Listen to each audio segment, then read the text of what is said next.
In today's video, I'll show you how to add a branch in Zoho Books. This feature, known as locations, helps you manage different business units like offices or warehouses under one account. First, ensure the locations feature is enabled. Go to Settings, then Organization, and select Locations. Click Enable Locations.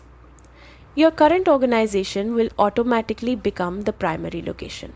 Remember, you can't disable this feature once it's on, but you can edit or deactivate individual locations anytime.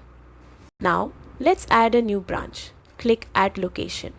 Choose the location type, either business location or warehouse location depending on your needs. Then give your branch a clear name so you can identify it easily later. If it's part of a bigger structure, assign a parent location to organize your hierarchy. Next, assign a primary contact, the person responsible for managing that branch.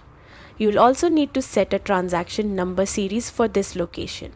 If you don't have one, create a new series to keep your invoices and records organized and easy to track. Once everything looks good, click Save.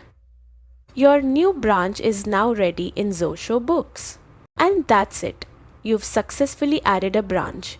This setup helps you manage finances, track performance, and keep your accounting organized as your business grows.